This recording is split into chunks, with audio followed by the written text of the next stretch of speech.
This is my 11th video on my attempts to construct a small OO gauge layout. See part 1 for my reasons for doing this, and my lengthy series on my N-gauge railway modelling for more interesting stuff with trains actually running, etc. This part is another build video, this time back to Metcalfe for their small signal box kit. I've built Metcalfe's larger signal box kit several times, although in N-gauge, not OO gauge. That one actually builds 2 boxes, one large and one small, plus a couple of line-side huts. This time I was looking for something not too big and ideally a little different for my OO gauge layout, and I thought that this kit should fit the bill. This is what you get when you open the kit. 2 printed sheets of card parts, 1 sheet of heavy card strengtheners, 1 sheet of acetate glazing parts, 3 sheets of laser cut parts in different colours, and instructions in booklet form. The laser cut parts are for the exterior steps and platform and the barge boards, so we won't come to those until near the end of the build. As far as possible, I only take parts out when I'm ready to use them, as I find this less confusing and less likely to lead to mislaying parts. These are the printed parts for the insides of the box windows. In each case, the framing part folds in 2 and is glued with the clear glazing sandwiched in between. So the glazing parts are glued to the backs of the outer sides of the frames. And then the backs of the frames are folded over and glued down. Glazing part C is for the box lower window, and this doesn't get folded inside a frame. Next, there are heavy card strengtheners to glue to the backs of each of these wall frame pieces. The Metcalfe kits build up into strong buildings because of the use of these heavy card pieces, and they almost entirely get rid of the warping problems that can be an issue with card kits. So now these inner wall pieces are made up with 1 layer of heavy card plus 2 layers of the regular printed card and the glazing parts in between. Those inner walls will then go inside the main outer walls, which wrap around, seen at bottom here. The tabs at the bottom of the outer walls are folded back and glued. These will serve as supports for the inner floor. Now the outer walls are wrapped. Initially they're just folded round on their own rather than being wrapped around anything. I'm actually kind of surprised Metcalfe didn't wrap them round a heavy card former. You just do your best to get the join at the back even. There's a tab inside to hold the 2 sections of wall together. This seam will end up getting covered by the outer wall of the chimney. Now the inner floor is glued in place. This is a standard printed card piece, and so not very rigid, so getting it in place flat down on all the tabs is a bit fiddly. Here's that floor seam from above. It's printed to look like wood. The step protrudes through the main door. Now all of the previously prepared inner wall sections go into place. First the 2 ends, and then the front wall with the main trackside windows. Next a printed inner wall for the back goes in. The main box is now substantially made up. Now the printed lower wall section wraps around the outside below the floor level. Next the chimney is made up.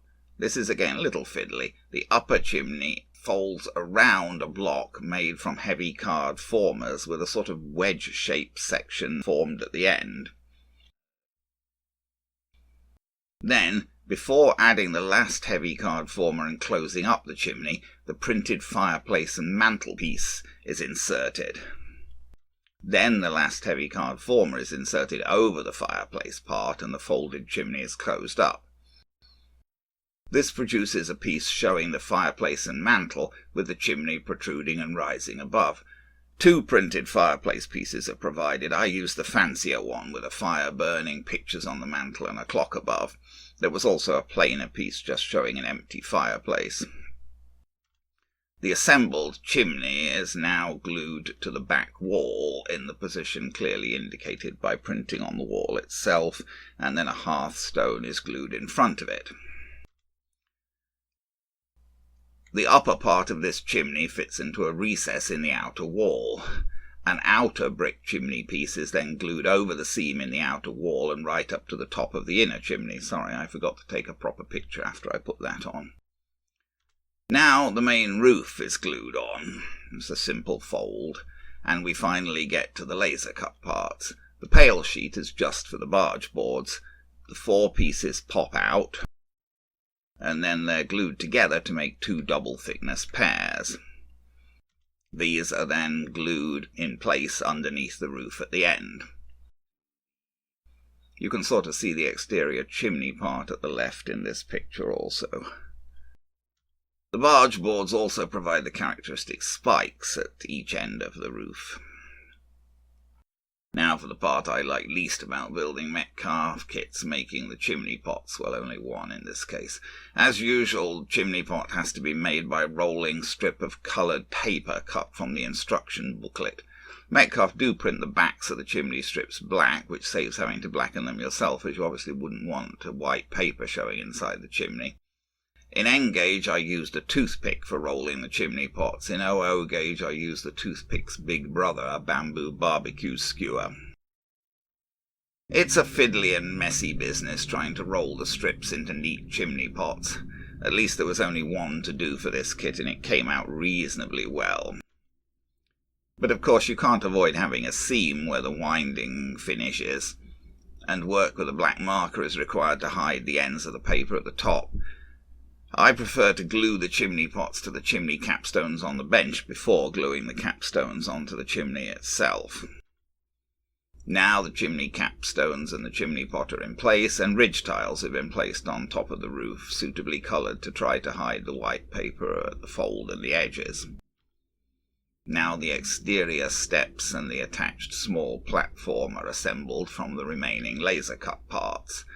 The platform is made by gluing together multiple brown parts. Then the stair sides are folded over and glued double and attached to the platform.